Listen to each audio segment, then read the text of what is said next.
start. Clock is ticking, time is precious, and we have some very interesting people up on stage.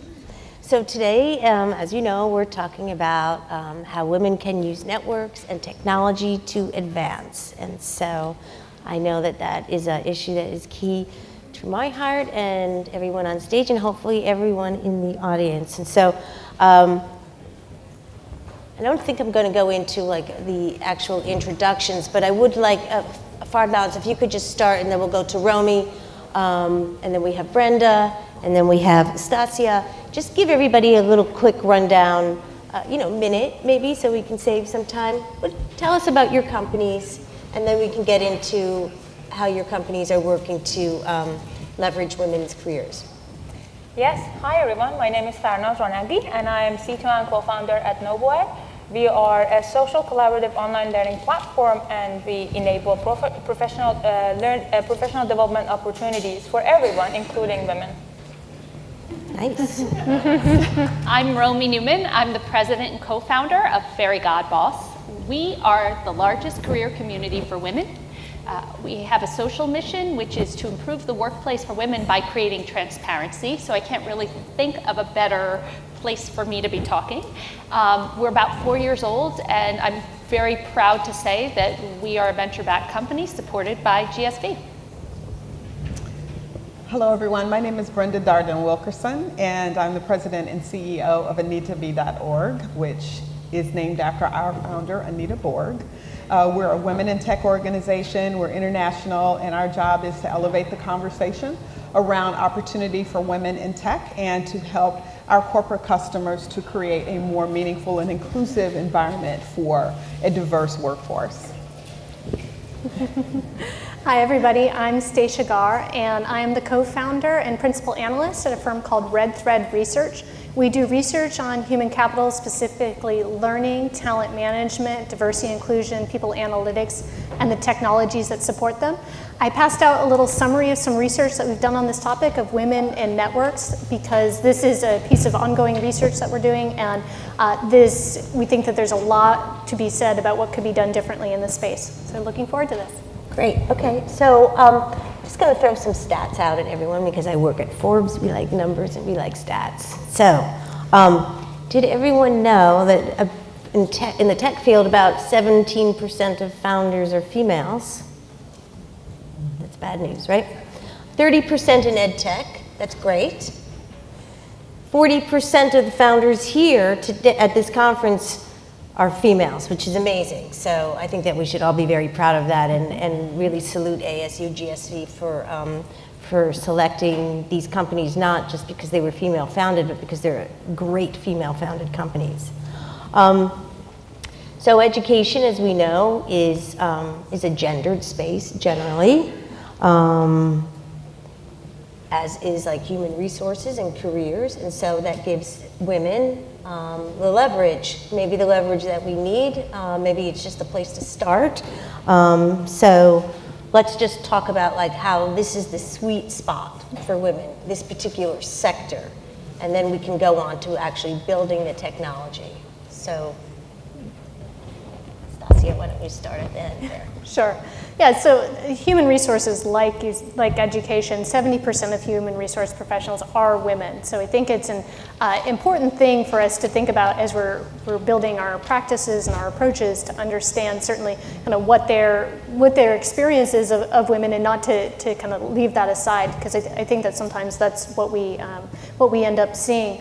One of the things that we've seen in our research has been that the networks of men and women tend to look different, and so as we're thinking about the different practices that we should be implementing in our organizations, it's about expanding beyond the individuals that we know, whether that's as people who are in HR or people who are in education, but expanding beyond to the other gender to understand how can we maybe advance and promote people differently than we have in the past. Mm-hmm.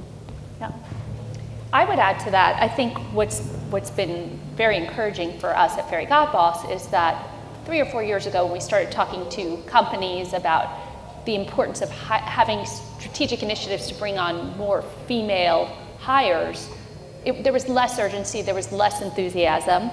And now, today, it was just less funding, it was less of a top priority, and I think two fantastic things have happened to benefit women in this space. One is there's a major talent shortage, and so more and more companies are having to devote dedicated resources and initiatives to driving interest from female talent. I think recently there was an article in the Wall Street Journal about how trucking companies are putting together strategic initiatives to bring on more female talent. So that has happened. And then I think overall there's been more of sort of a recognition or acknowledgement that, to your point, we've moved from this manufacturing economy to a service and idea economy, where the traits that women historically and often bring to a conversation are more important and more instrumental in driving results for the overall business. And so I think we've seen that sort of, there's a need and then a kind of a perception change that means that there are more women involved in the conversation.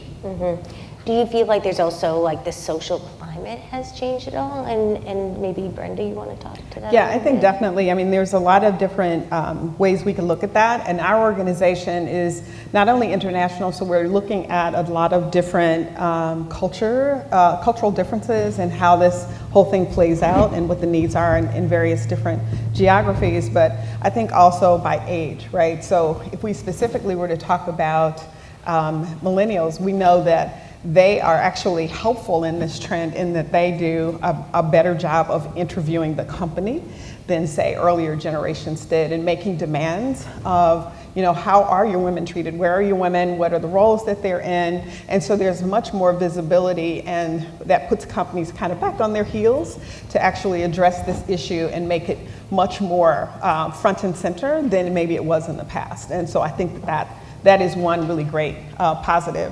I think the other thing to think about is, you know, really if we kind of turn this around from its beginning, words are really important. You know, I really was drawn to the whole token representation piece and what that means, and it really brings attention to the fact that, you know, tokenism in and of itself is the ability to just kind of do perfunctory or, you know, kind of pretend like I'm interested in this issue sort of efforts that don't necessarily bring us the increase in the numbers of folks into these positions that we'd like for them to have. And therefore, what you end up having is a situation where there's this revolving door. People come in and they leave. What we've encouraged companies to do is we said to them, are you asking the right kinds of questions? Are you using the data correctly? For instance, are your women leaving? Don't just count how many come, but count how many go. And ask questions about who did they work with? What was the representation on the team? How many other women were on the team? Was the boss a man or was the boss a woman? If it was a man, did the man have experience working with diverse teams? And these sorts of things began to be counted and maybe also remediated against. Well, I mean, for those of you who work directly with HR departments or is that the sort of thing where they're coming to you for advice? Is this something that you're able to counsel them on? Is this something you need to present to them, like, you know, you better watch out for this because it's going to bite you if you're not paying attention to it? Or are they actively seeking your counsel? You want to change? What we see in the market and in our customer base is that there is the realization that there needs to be professional development provided for people, for the workforce that has been male-dominated, to understand what it means to what unconscious biases mean. What do they do in practice? What do they look like? So there is a realization that the mandate at the high level for being more diverse, for being more inclusive, on its own is not going to make any change happen. So we actually see them coming to us and asking for either recommendations on how to implement that kind of training and how to bring people together to understand the differences and to remove the biases that exist. And at the same time, we also see the realization that to promote women more in the workforce, to give them more leadership opportunities, there needs to be training, there needs to be professional development that is catered to them. Many women in the workforce have different parameters, different challenges than their male colleagues, and for them to be able to take part, for them to be able to advance their careers, they need to be able to bring all of those challenges to the table and discuss them. So providing safe environments for the women, training opportunities catered to them to be able to discuss these and resolve them is becoming more and more what we see in our customer base implemented in Fortune 500 organizations. Yeah, I would say more than ever, the desire is there and the stated goal is there and the management kind of objective has been laid out. And mostly what companies struggle with is just that change is so hard. And that also businesses have terribly competing priorities and terrible financial pressures, and it's really hard to bring about change. So I think one thing that companies can think about doing is just getting really laser focused on incentives. You look at someone like Microsoft, who's got, for managers at Microsoft, part of your incentive compensation is based on how diverse your team is. And so I think when companies can get really out of the box about being that specific about tying the diversity goal into the fabric of everything they do every day, that's how change can really come and quickly. Right, and sorry, go ahead. Sorry. I was just going to say, a big part of that, though, is data. And that's one of the big shifts that we're starting to see, is the request for data, and not just representation data, not just EEOC data, but actually looking at, to your point, who are the interviewers? Were they all men? Were they all white? Were they whatever classifications? What was the experience of the team? Whether it's doing surveys of inclusivity. I've seen a lot of work now with organizational network analysis tools to understand actually who is connected to whom in an organization, and are people from a diverse background connected at the same level, or in the same types of connections as others, at the same, and when I say level, like literally hierarchical level in the organization. So there's been a big shift with the increased datafication in HR, and an ability to see things differently, and that is, I think, helping drive some of the priorities, because I think that you're absolutely right. There's a lot of competing priorities, but when you're able to say, when we add 2 diverse interviewers to our panel, we are able to increase our rate at which we transition people into the organization by X%, they'll make the investment. It's just, if we can't prove it, then it falls flat. So I'd like to just sort of leverage your point on data, because we're talking right now about how women in HR departments, in fact, and companies can use networks and technology. But I'd like to switch a little bit to those of you who are founders and CEOs, people who are actually building the technology. Is it necessary to literally build new technology that will advance women, or do we need to adapt existing technology? How should we look at this in the building process of your businesses, of the literal technology? Yeah, well, so I'll jump in. I mean, I think, and we talked a little in our preparation, there are fabulous tools out there, for example, that are, there's a tool called Textio that is designed to reduce bias in job descriptions, because believe it or not, job descriptions can be very gendered. And also we know that women have a different level of standard in terms of what will incite them to apply for a job versus a man. So I think the question on the table is, should we, can we, how do we deploy new technology, even AI, to help reduce bias versus to kind of make up for human differences? Or how much do we help change ourselves? So, I mean, I think about something like, at our company we have an adage, and we talk about the fact that women are just not as comfortable bragging. And at all of our events, we start by asking women to brag. And you can see them, and me too, you can see them, many of them, most of them, feel physically uncomfortable about it. And then it feels good afterwards. But what happens is you take a resume, you take a LinkedIn profile, you take an interview, you take any kind of series of interactions in a hiring process, and that can be changed. So yes, we can build technology, and we should investigate and look at technology that helps bridge the gap. But then I also think we all have to just become more conscious about these differences in the way we all operate, and learn to acknowledge it in each other, and As women, we can think about bragging a little more, and as men, we can recognize that if we're interviewing a woman, she's probably not going to brag as much as a guy might. Right. And so a little technology and a little humanism, I think. Yeah. And I almost would say it's more the human side. It's the system side.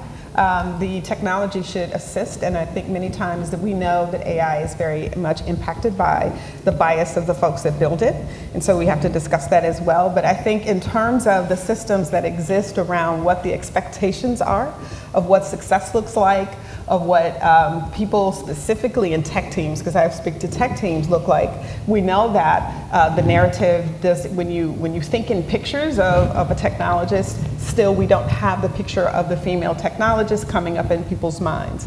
And so we have to figure out what can we do in those human systems to overcome the narrative that is in existence until we normalize the fact that teams should be 50% of the population are women, 50% of those teams probably should be women as well. And until we get there, what can we do? And I think you started speaking to it. In our hiring practices, we make sure that the teams that are interviewing are highly diverse, as well as the team that we are interviewing, right? So everybody's heard of the Rooney Rule, and we now know the data show that worked sort of, but not necessarily, and sometimes it worked adversely because then that one person, if there was one person on that slate of folks that was different, well, then they stood out for their differences. Instead, you want to make sure that there's 2 to 3 out of 5 or 6, and then therefore then it is a set of people, and you're looking specifically at the differences in the skills.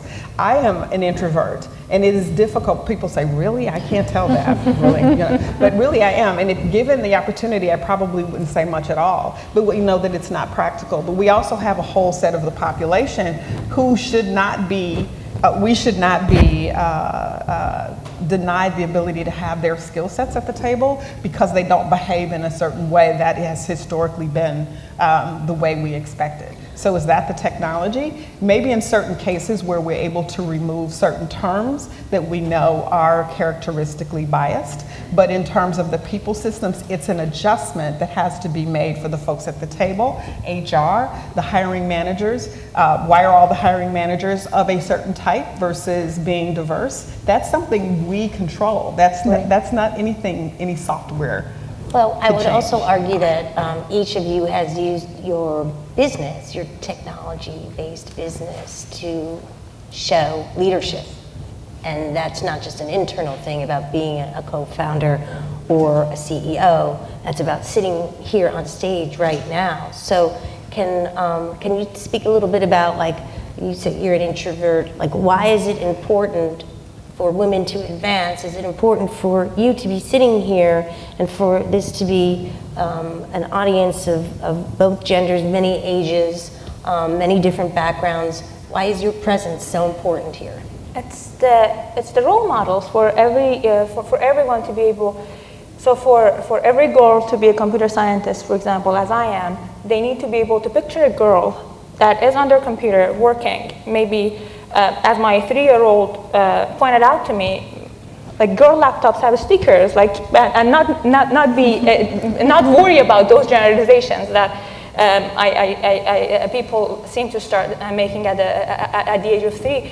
So it's the role of technology, actually, the way I look at it is, when it comes to hiring and things of that sort, many of the biases that we may not be able to just call out by looking at how someone behaves, software can call out. If I look at the data from Greenhouse and I see that someone is just rejecting the female screens left and right, there is something there to be talked about, to be discovered. So it actually can facilitate the behavioral changes that we want to make. For me, myself, the way I got into the entrepreneurship journey was through Stanford, and was by seeing a Tina Seelig at Stanford eCorner, a Susan Howard from IDEO, being able to work with them and look at these women who are very successful, who are incredibly good at what they do, and at the same time, when I look at them and I hear their stories, they have had the challenges that I used to face back then. So for everyone, the role models are important, and technology is part of what can make what can highlight those role models for us. Yeah, I would say even beyond role models, though, kind of going back to the networks concept, we know that the vast majority of opportunities come from informal channels, informal conversations that we have. And we also know that people's tendency is to spend time with people who look like them, whatever that means. And so if there are not women at the top who are having the conversation, getting access to that informal information, and then continuing to share that with other women or people of whatever color or whichever demographic you want to talk about, if you're not doing that, the other people are not going to rise. It's just as simple as that. And so just an information, communication, access to insights and opportunities is essential. So for anybody who's on the stage anywhere, to have that information, it is, I think, incumbent on you to share it. Because if you're not, others are not going to rise. Right, and I think, it just goes without saying that being able to see others in the role that you aspire to, even if that's not the one that you're going for first, is meaningful as people have choices about where they go. And I want to say a little bit more about role models. I think it's important for us as women to be role models in our place for other women. But I think it's also important for men to see us in the roles that we're in so that it's not so foreign to them when they have the opportunity to share an opportunity with someone else, with a colleague or whomever, as well as when it's time for them to be on that side of the table interviewing. Right, pattern recognition. Yes. Absolutely. And I will add to that. The statistic that keeps me up at night is that according to the World Economic Forum, we are 202 years away from gender equality in the workplace. Yeah, whenever I say that in a room, I get that exact reaction.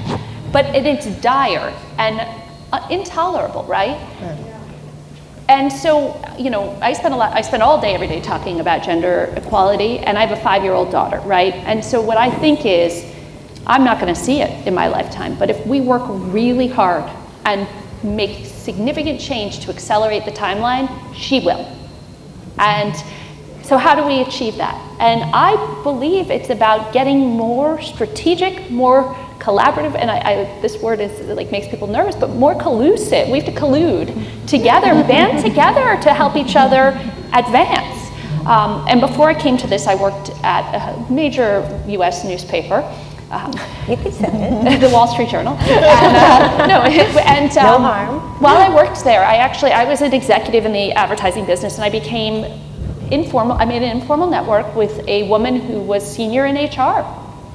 And she was sort of a rising star and I was a rising star, and when we were not in the same, we were both in rooms of power when important decisions were being made and not in the same room.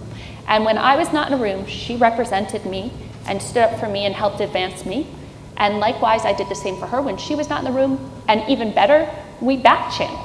So I knew what her conversations were and she knew what mine were, and it got us both promoted and continuously. And so I just think was that explicit? It was Did you make a deal? We never planned it that way, but I wish we'd been smart enough to. Now you all have something to do right. when you go back to the office. And so I think as women in corporations and in an ecosystem, we have to think about really helping and supporting and lifting each other up and being deliberate. How am I going to get you ahead? How am I going to get you ahead and you ahead? And let's do it, because 202 years is not acceptable. Right, and it's no different from what men have done historically, right? So it's not like this is some brand new thing. It's brand new for us, and I totally agree with you. And it should become something that is much more normal. I'm going to throw out another stat, though, that might get you to sleep at night. It's a McKinsey stat. Okay, so advancing women, and this is an international number, is a $12 trillion global growth opportunity. And all of you right here are taking advantage of that female opportunity. Was that like the whole point of your businesses? I don't mean take advantage in a negative way. I mean to this is an important market, like commercially, socially, personally. So let me take a stab at that. I think that All of our businesses, we all have mission statements, and we can say specifically what we're trying to go after. But I think if I were to speak for myself personally as a social justice warrior, I think about the big picture as well as the small picture. But what I want to encourage everybody here to do is not look at the job as the proxy for success. Did she get the job? Is the ecosystem supportive of allowing her or whomever is not getting to contribute, people of color, to contribute to change the social landscape of what our world can be? There are problems that are not getting solved now because of the folks that are not at the table. So I think of our organization as very part and parcel to changing that reality. Some of the problems that even get to be thought about to be solved are without having a diverse set of folks at the table. Those problems don't get considered, and so you've got whole populations who are not served. And so that should be a world problem. And we know that educating one woman changes the landscape for an entire community, and definitely for her family. The World Bank has given stats about that for a very long time. And so we think about those types of things, and I think where that's helpful is if people can't get with, I can't see Susie as a XYZ engineer, see her as a contributor to the world, the changing the world in which we live, the gross national product of the community, etc., of educating families, whatever you need to get really motivated to get this done, whatever it is, take that and run with it. Because at the end of the day, we don't have 202 years. In my mind, we don't have 2 years. Right now, we have algorithms and data sets that are harming people today. Why? Because the folks that are at the table do not match the people for whom they created those algorithms for. That's dire, that's urgent. And so whatever you need to get motivated, please grab it and run. You want to add to that? Or just... I can add. So our research firm is not just focused on diversity and inclusion. Actually, I went to a women's college, but spent the first part of my career trying not to focus on the woman topic as a researcher. Just because I think as a researcher, I have some sort of role to be, unbiased and not to let everything in me influence what I'm doing. And now here I am 15 years later, completely at the opposite end of that. But how did we get here? And a part of that one is we did a big study on diversity and inclusion technology, which is actually on our website, free for anybody. So if you're interested in that, you can see that. But in those conversations, so much was focused, like we came across Fairy God Boss. So much was focused on women and this economic opportunity. And for me, it was very much so, we want to help businesses be more successful, and we are coming up to a point where increasing our efficiency isn't getting humans any further. We have machines that will increase our efficiency. What we need are more ideas and more innovation, and the way we get there is with more diversity of experience and people at the table. And so that means certainly women, it means people of color, it means all sorts of people. And that's how I got here, is we need all the ideas on deck to get over the next hurdles that exist for mankind, womankind, peoplekind. Yeah, I could throw out to add to that just simply, I started my career in consumer marketing, and so I relate to our business because it's the consumer experience that I embody and understand, and so I don't think I chose it because it was a female market opportunity, but more so that it was a subject matter that I felt I could pursue very expertly.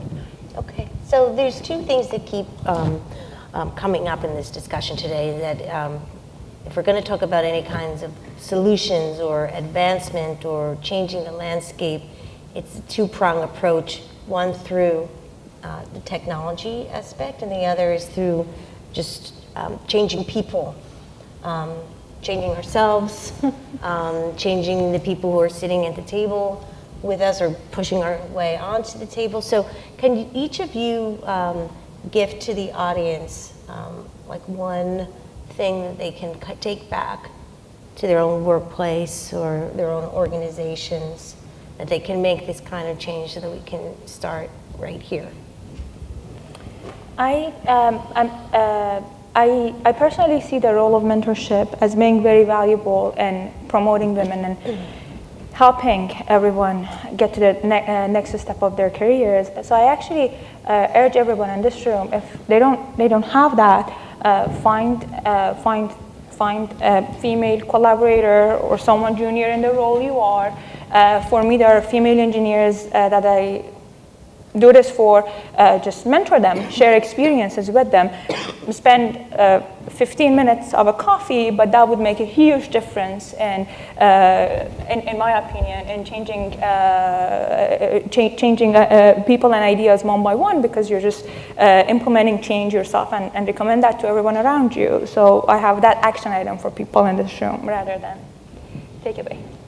Yeah, I would say two things. I think women should be ruthlessly helping each other, and we all have to be, and I still hear stories about how women are impeding each other, and it makes me sick, and I never want to hear those again. We all have to be raised with helping each other. And then I've also never heard about so many men wanting to help advance women.